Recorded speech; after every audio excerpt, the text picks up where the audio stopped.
Sophie se réveilla en sursaut, le cœur battant, quand la porte de l'appartement claqua violemment.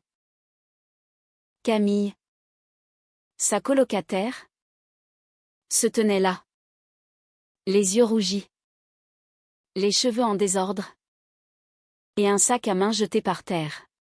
« Je ne peux plus faire semblant », hurla-t-elle, avant de s'effondrer en larmes sur le sol du salon. Cette nuit-là, tout avait basculé. Sophie, qui avait toujours caché son attirance pour les femmes, et plus particulièrement pour Camille depuis qu'elle partageait cet appartement à Paris, se précipita vers elle. Camille, la parfaite hétérosexuelle aux yeux de tous, venait de révéler un secret qui allait tout détruire. Elle avait embrassé une femme à la fête. Et maintenant, elle ne savait plus qui elle était. Les minutes suivantes furent un tourbillon. Sophie l'aida à se relever, la serra dans ses bras, sentant le parfum familier de son shampoing mélangé à l'odeur d'alcool. « Calme-toi. Raconte-moi tout, » murmura Sophie, son propre cœur en chaos. Camille, tremblante, commença à parler de la soirée. Elle avait insisté pour que Sophie l'accompagne à cette fête d'anniversaire chez un ami commun, dans un loft du Marais. Sophie avait hésité, elle détestait ces gâteries où les gens feignaient l'insouciance. Mais Camille avait tant supplié, arguant que ce serait amusant, que Sophie avait cédé. À la fête, l'ambiance était électrique. Musique pulsant, verre qui teinte, rire forcé. Camille, toujours sociable, avait dansé avec tout le monde, flirtant innocemment comme à son habitude. Sophie, en retrait, sirotait son soda, observant sa colocataire avec une jalousie qu'elle refoulait depuis des mois. Puis, soudain, Camille avait disparu avec une inconnue, une fille aux cheveux courts et au sourire audacieux. Quand elles étaient revenues, Camille semblait différente, agitée. Dehors, sous la pluie fine de minuit, Camille avait craqué. J'ai embrassé cette fille, Sophie. Et j'ai aimé ça. Qu'est-ce qui m'arrive? Les mots avaient claqué comme un coup de tonnerre. Sophie, figée, avait senti un mélange d'espoir et de terreur l'envahir. Elle, qui avait grandi dans une famille conservatrice de province, où l'homosexualité était un tabou absolu, savait trop bien le prix de telles révélations. Mais pour Camille, issue d'une lignée bourgeoise catholique, c'était encore pire. Les jours suivants furent tendus. Camille évitait le sujet, prétextant du travail à son stage en droit. Sophie, étudiante en littérature à la Sorbonne, passait ses nuits à ruminer. Était-ce le début de quelque chose? Ou juste une crise passagère? Elle se rappelait leur rencontre, un an plus tôt, via une annonce sur un site de colocation. Camille, avec son énergie débordante, avait transformé leur petit 2 pièces en un havre de joie. Elle partageait tout, repas, films, confidences tardives. Sophie avait vite développé des sentiments, mais les avait enterrés, convaincue que Camille était irrémédiablement hétéro. Pourtant, des signes avaient émergé. Camille parlait souvent de son ex-petite amie avec une amertume inexplicable, comme si quelque chose clochait dans ses relations passées. Et maintenant, cette confession. Sophie décida de tester les eaux. « 'Un soir, alors qu'elle préparait le dîner, Elle lança, tu sais. Ce qui s'est passé à la fête. Ce n'est pas la fin du monde. Camille posa le couteau, les yeux emplis de peur. Mais ma famille.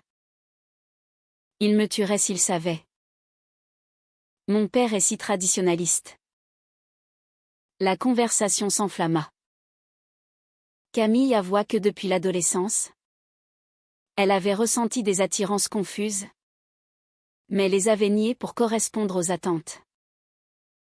Sa mère, fervente catholique, organisait des dîners où on louait les mariages traditionnels. Camille avait même été promise, en plaisantant, à un fils d'ami de la famille. Je ne veux pas les décevoir, sanglota-t-elle. Sophie, touchée, posa une main sur son épaule. Et toi? Qu'est-ce que tu veux? Vraiment? Cette question ouvrit la brèche. Camille parla de ses doutes, de nuits blanches à se questionner. Sophie, prudente, ne révéla pas encore ses propres sentiments. Elle craignait le rejet, la perte de leur amitié. Mais intérieurement, elle luttait, aider Camille signifiait risquer son cœur. Le lendemain, Camille annula un rendez-vous avec un collègue masculin, prétextant une migraine. Sophie le nota. Un espoir naissant. Bientôt, les tensions familiales surgirent. La mère de Camille appela, invitant les deux filles à un déjeuner dominical en banlieue. Camille paniqua. Et si elle voit quelque chose en moi? Sophie la rassura. Mais au fond, elle appréhendait. À table, la mère, Madame Dupont, interrogea Camille sur sa vie amoureuse. Toujours célibataire? Il est temps de penser au mariage? Ma chérie. Camille blêmit. Et Sophie sentit la pression comme un étau. De retour à l'appartement, Camille explosa. Je ne peux pas vivre comme ça. Elle confia à Sophie qu'elle avait repensé à ce baiser, et que cela l'obsédait. Sophie, le pouls accéléré, suggéra, peut-être que tu devrais explorer. Aller à un bar LGBT. Anonymement. Camille hésita, puis accepta. Elles y allèrent ensemble. Un soir pluvieux. L'endroit était cosy, rempli de femmes riant librement. Camille sembla se détendre. Mais quand une femme l'approcha, elle recula. Je ne suis pas prête, murmura-t-elle à Sophie. Cette sortie marqua un tournant. De retour chez elle, Camille serra Sophie dans ses bras plus longtemps que nécessaire. Merci d'être là. Sophie sentit une étincelle, mais la réprima. Les jours suivants, leur routine changea subtilement, regards prolongés, touches accidentelles. Sophie se torturait, avouée ou non. Elle savait que si Camille n'était pas vraiment attirée par les femmes, tout s'effondrerait. Pendant ce temps, la société pesait lourd. À l'université, Sophie entendait des ragots sur des étudiants outés et ostracisés. Camille, de son côté, luttait avec ses collègues, où les blagues homophobes étaient courantes. Une amie commune, apprenant pour la fête, la taquina, toi. Embrasser une fille? C'est juste l'alcool. Camille rit jaune. Mais intérieurement, cela la rongeait. Sophie décida d'agir. Elle invita Camille à une promenade au jardin du Luxembourg. Là, Sous les arbres. Elle confia, j'ai quelque chose à te dire. Je suis lesbienne. Camille s'arrêta net, les yeux écarquillés. Depuis quand? Sophie raconta son coming out intérieur.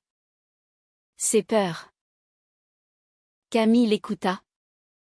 Puis murmura, c'est pour ça que tu comprends si bien. Ce moment scella une proximité nouvelle. Camille commença à questionner ses sentiments. Étaient-ce de l'amitié ou plus? Sophie, espérant, patientait. Mais un appel de la famille de Camille changea tout, son père voulait la présenter à un potentiel fiancé. Camille, paniquée, refusa net. Le conflit éclata au téléphone. Tu es folle? Pense à ton avenir, tonna son père. Camille raccrocha. En larmes. Sophie la consola. Et pour la première fois, leurs lèvres s'effleurèrent dans un baiser impulsif. Mais ce baiser, chargé d'émotions, apporta plus de questions que de réponses. Camille s'écarta, confuse. Je ne sais pas si c'est réel. Sophie, blessée, hocha la tête. Elles passèrent la nuit séparées, chacune dans sa chambre, à ruminer les conséquences. Le lendemain, Camille partit tôt, évitant Sophie. La tension montait, et Sophie sentait que le pire était à venir. Les semaines suivantes furent un tourbillon de confusion et de rapprochements fugaces. Camille oscillait entre curiosité et déni. Un soir, elle rentra tard d'une réunion de famille, les traits tirés. Mon père n'arrête pas de me harceler sur ce fiancé potentiel. Il dit que c'est pour mon bien. Pour la stabilité. Sophie, assise sur le canapé avec un livre, posa l'ouvrage. Et toi? Qu'en penses-tu? Camille s'effondra à côté d'elle.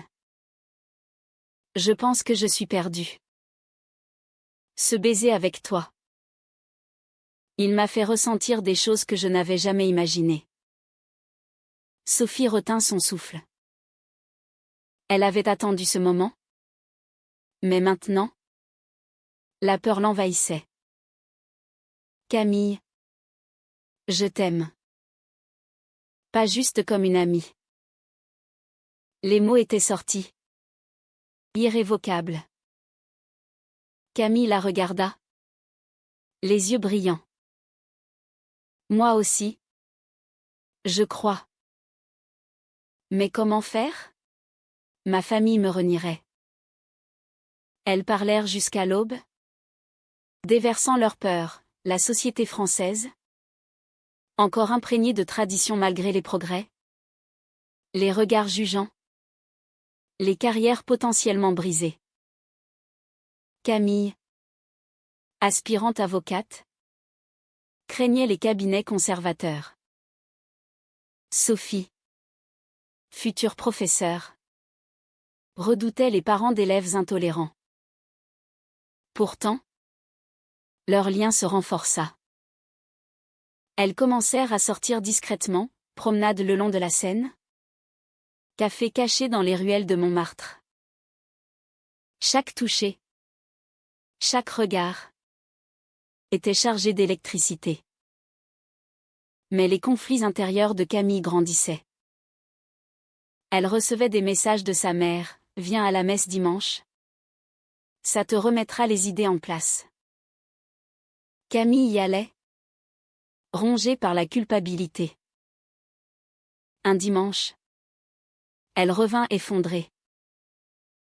Le prêtre a parlé de « péché contre nature ». C'est nous. Ça.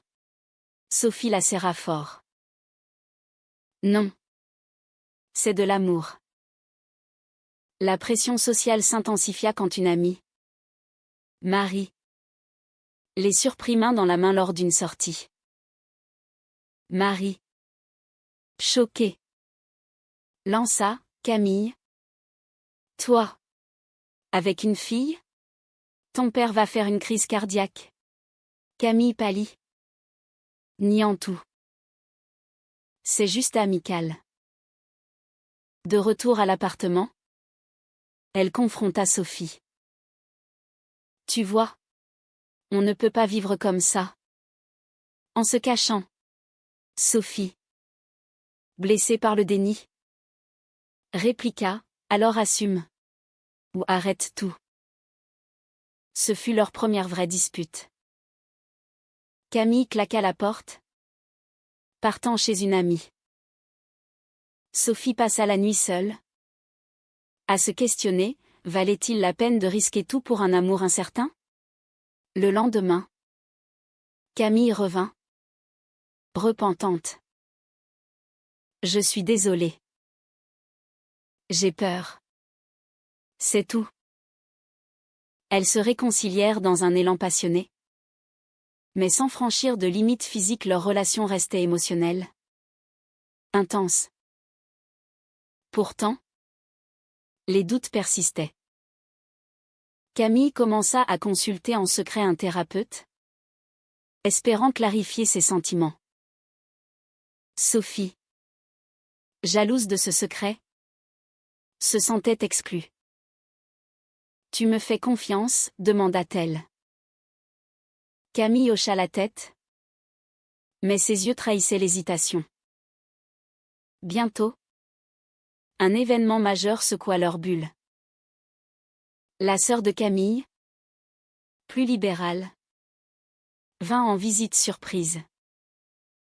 Lors du dîner, elle sentit la tension. Il y a quelque chose entre vous deux? Non. Camille rougit. Sophie se raidit. La sœur, souriante, ajouta, si c'est le cas. Je suis heureuse pour toi. Mais attention à papa. Cette validation partielle soulagea Camille, mais raviva les peurs familiales. Elle décida d'affronter ses parents, mais pas tout de suite. J'ai besoin de temps, dit-elle à Sophie. Pendant ce temps, Sophie luttait avec ses propres démons. Sa famille, en Bretagne, ignorait tout. Elle imaginait la réaction de sa mère.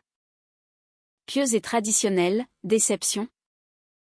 Prière pour son âme. Sophie écrivit une lettre qu'elle n'envoya jamais, déversant ses frustrations. Pourquoi l'amour doit-il être si compliqué? Un soir, elle confia à Camille, parfois. Je me demande si on ne fait pas une erreur. Camille, alarmée, la rassura, non. C'est réel. Je le sens. Mais la réalité les rattrapa. Au travail, Camille fut promue. Mais son patron, un homme conservateur, fit une remarque sur les modes libérales qui corrompent la société. Camille se tut. Rongée. Sophie, de son côté, subit des moqueries à la fac quand un prof ironisa sur les études de genre.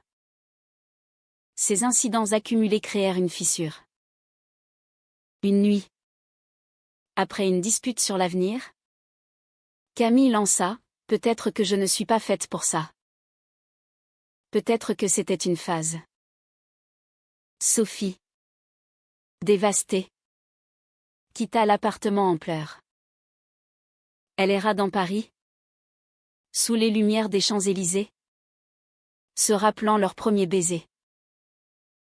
Était-ce une illusion? Le lendemain, elle rentra pour trouver Camille en larmes. Ne me laisse pas. Elles se promirent de lutter ensemble. Mais un appel changea tout, le père de Camille, suspicieux, exigea qu'elle rentre pour un week-end familial. Et amène pas ta colocataire bizarre? Ajouta-t-il. Camille, paniquée, accepta. Sophie se sentit trahie. Tu vas me nier? Camille pleura, c'est temporaire. Sophie. Seule ce week-end? Rumina. Elle contacta une association LGBT pour du soutien. Là, elle rencontra d'autres femmes aux histoires similaires, rejets familiaux, luttes intérieures. Cela la fortifia. À son retour, Camille semblait changer. Distante. Mes parents m'ont parlé de mariage. Ils ont arrangé un dîner avec ce type. Sophie explosa, et tu vas y aller? Camille baissa les yeux. Je n'ai pas le choix. Ce fut le point de rupture. Sophie, furieuse, accusa Camille de lâcheté. Tu préfères une vie fausse à notre amour? Camille riposta, et toi? Tu as dit à ta famille? Non. On est pareil.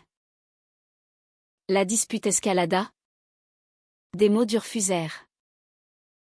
Camille partit en claquant la porte.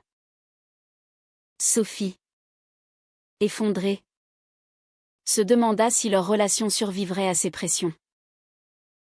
Les jours suivants furent froids. Des silences pesants. Camille annula le dîner familial. Un premier acte de rébellion. Sophie l'applaudit. Mais le doute persistait. Bientôt, une trahison inattendue surgit. Marie, l'amie, avait répandu des rumeurs. Au travail, Camille fut confrontée par des collègues. C'est vrai que tu es lesbienne? Camille, prise au piège, nia farouchement. Quand Sophie l'apprit, ce fut une claque. Tu m'as renié publiquement. Camille s'excusa, j'ai paniqué. Mais le mal était fait. Sophie envisagea de partir, de quitter l'appartement. Leur amour, si prometteur, semblait condamné par les forces extérieures. La trahison de Camille avec ses collègues marqua un tournant sombre.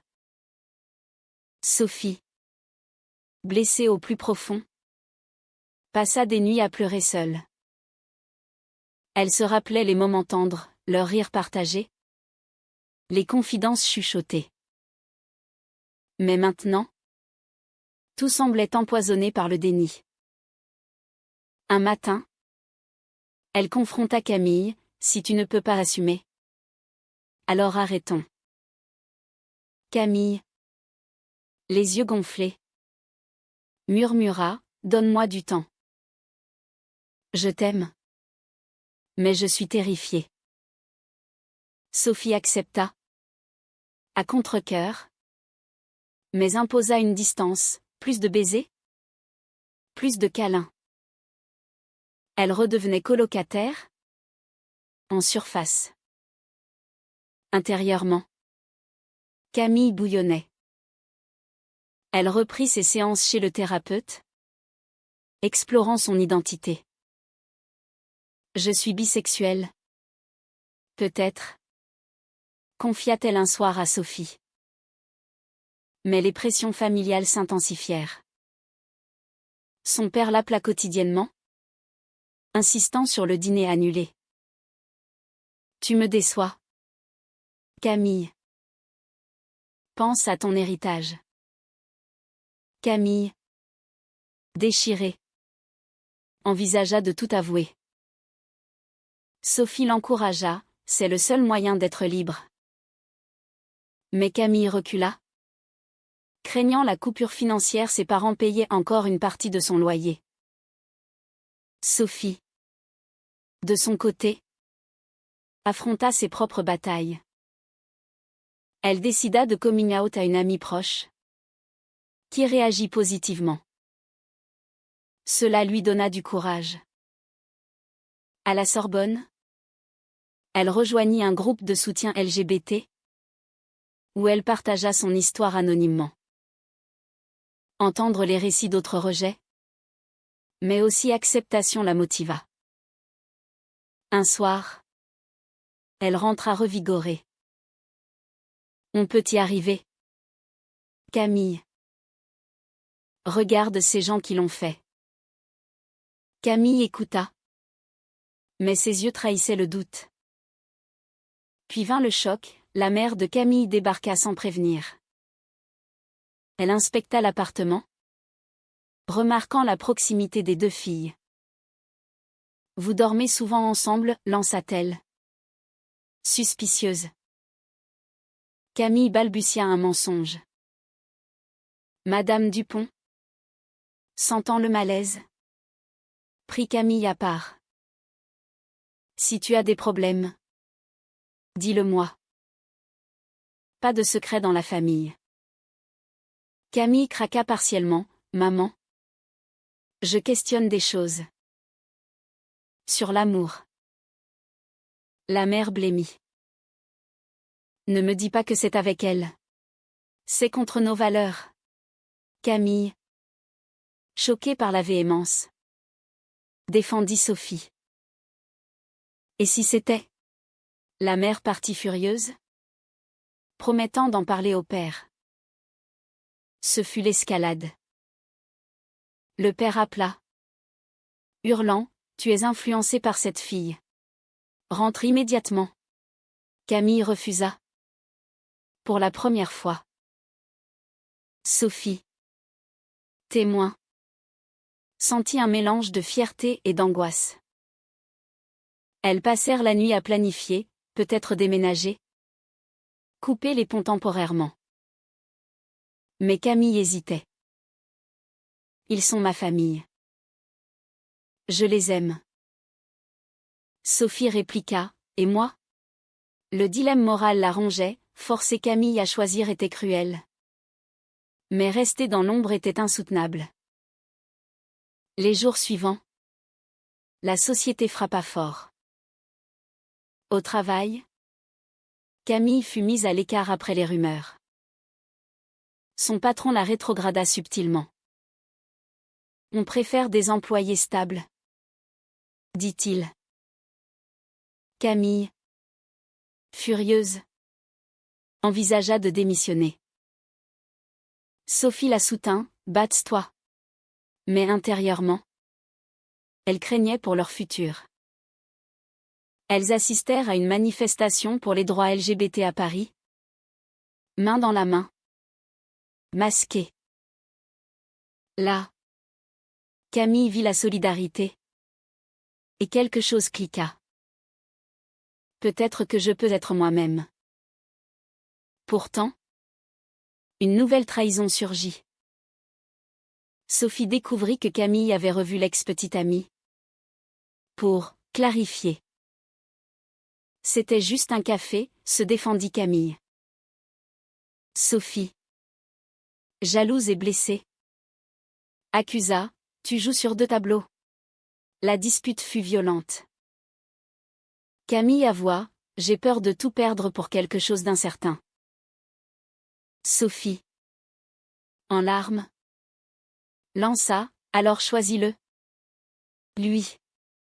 Camille partit, laissant Sophie seule avec ses doutes. Elle rumina des heures. Était-ce une erreur d'aimer quelqu'un en pleine confusion? Le lendemain, Camille revint, déterminée. Je l'ai envoyé balader. C'est toi que je veux. Elles se réconcilièrent, mais la confiance était ébranlée. Sophie imposa des règles, transparence totale. Camille accepta. Et elles planifièrent un week-end à la campagne. Pour s'échapper. Là. Dans une auberge normande. Elles parlèrent librement. Camille confia ses mauvais choix passés, Relation forcée pour plaire. Sophie partagea ses blessures, un crush adolescent rejeté. De retour, la réalité les rattrapa. La famille de Camille coupa les vivres. Tant que tu vis dans le péché. Pas un sou. Tonna le père. Camille, paniquée, chercha un second job. Sophie l'aida. Mais le stress monta.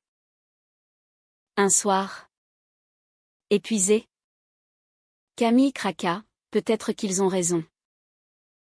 Peut-être que je fais une erreur. Sophie, dévastée, riposta, alors va-t'en. Camille resta. Mais le fossé grandissait. Sophie, cherchant du soutien, contacta sa propre famille. Elle appela sa mère, tremblante. Maman, je suis lesbienne. Et j'aime quelqu'un. Le silence fut assourdissant. Puis, comment as-tu pu? Pense à Dieu.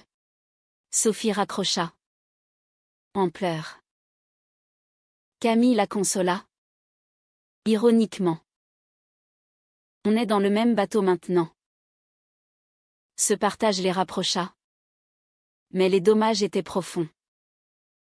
Bientôt, un choix crucial se présenta. Camille reçut une offre d'emploi dans un cabinet progressiste, mais loin de Paris. Si j'accepte, on pourrait repartir à zéro, dit-elle. Sophie hésita, quitter ses études?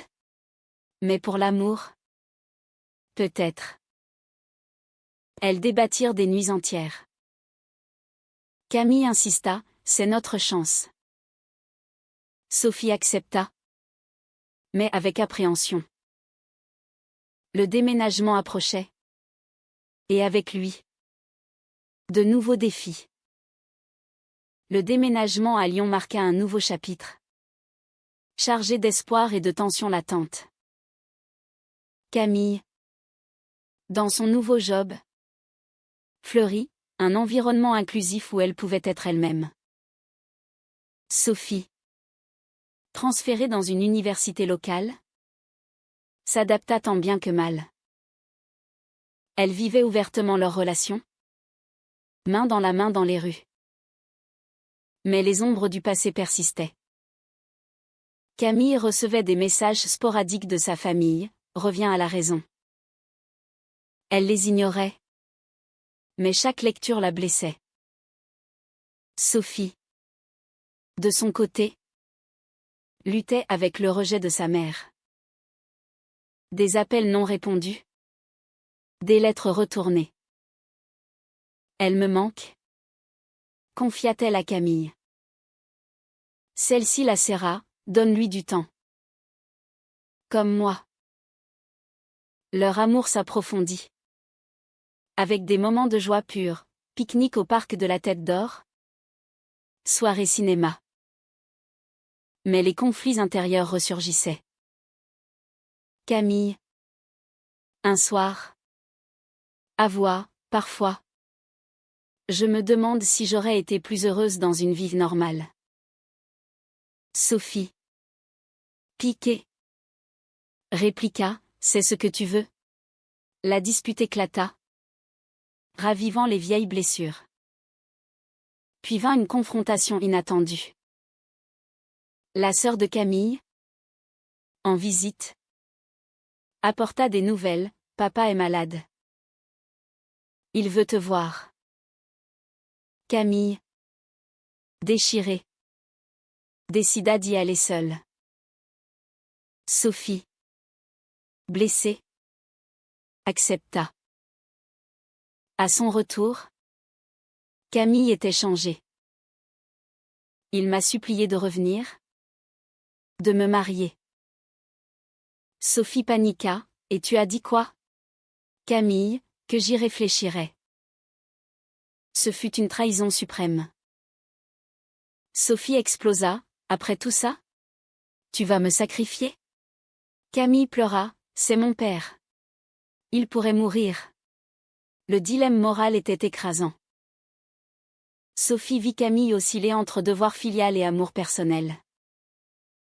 Elle-même questionna, était-ce égoïste de retenir Camille? Les jours suivants furent froids. Camille partit pour un week-end familial prolongé.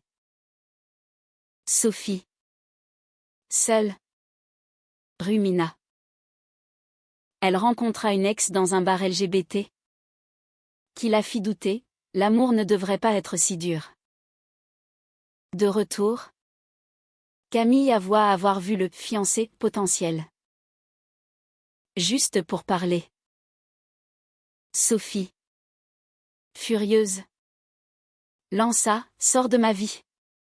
Camille partit, emportant ses affaires.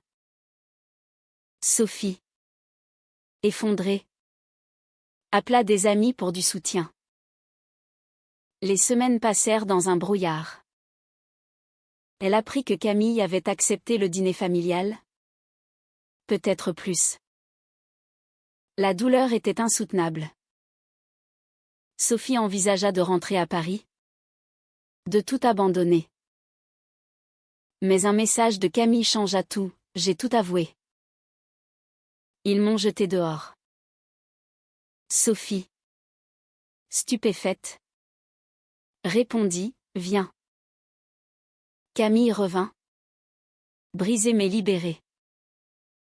J'ai choisi toi. Mais j'ai perdu ma famille. Sophie la serra, partageant la douleur. Elles reconstruisirent lentement. Camille trouva un thérapeute familial, espérant une réconciliation. Sophie contacta sa mère à nouveau, obtenant un dialogue timide. Les mois suivants furent une guérison, thérapie de couple, amis solidaires. Leur amour, forgé dans le feu, semblait plus fort. Mais les épreuves n'étaient pas finies. Au travail, Sophie subit du harcèlement après un outing forcé.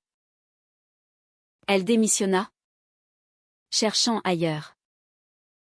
Camille la soutint financièrement, inversant les rôles. Cela créa une nouvelle tension, dépendance. Je ne veux pas être un fardeau, dit Sophie.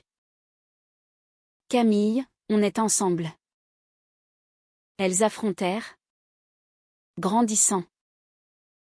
Un an plus tard, un événement majeur, le mariage égalitaire était déjà légal. Mais elles assistèrent à une Pride massive.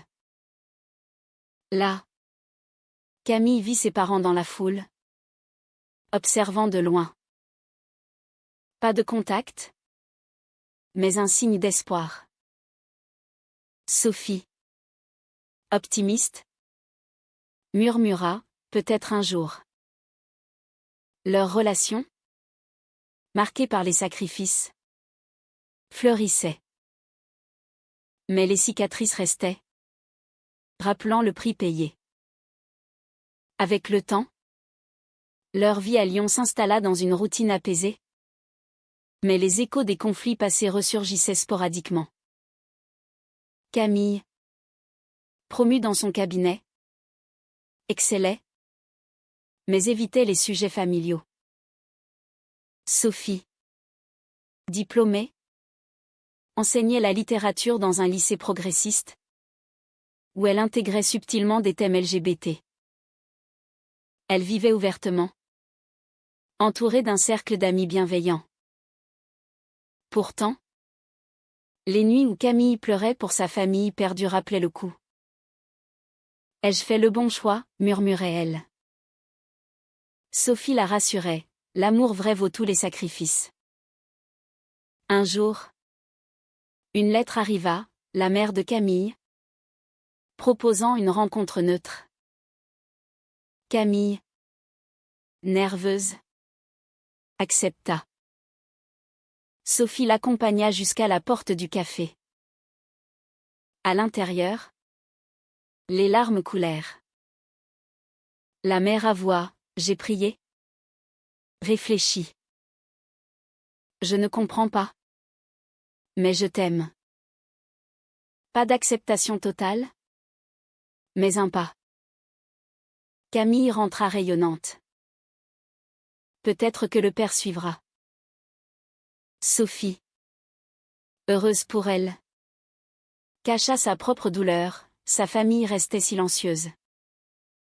Les mauvais choix passés hantaient encore. Camille confia un regret, avoir nié leur relation publiquement. J'ai blessé tant de gens. Toi la première. Sophie pardonna. Mais les doutes persistaient. Elles assistèrent à des thérapies, explorant les traumatismes. Un thérapeute posa, l'amour peut-il survivre sans sacrifice mutuel? Elles réfléchirent, renforçant leurs liens. Socialement, elles s'engagèrent, volontariat dans des associations, aidant d'autres femmes en questionnement. Cela guérit Camille, lui donnant un but. Sophie écrivit un roman anonyme sur leur histoire, cathartique.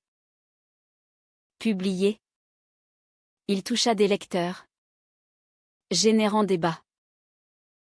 Une critique loua, une exploration brute des conflits intérieurs face aux normes. Pourtant, un ultime test surgit. L'ex de Camille réapparut, offrant une vie facile, mariage, stabilité.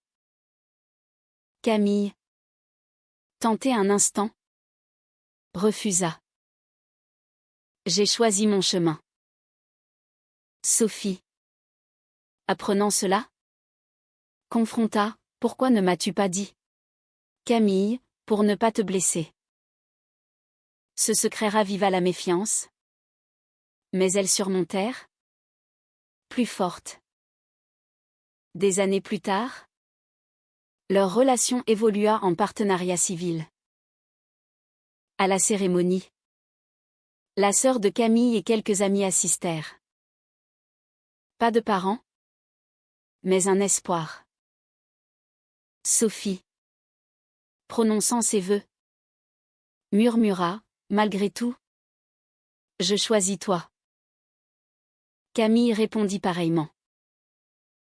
Leur vie, marquée par les dommages et les réveils, était un témoignage de résilience.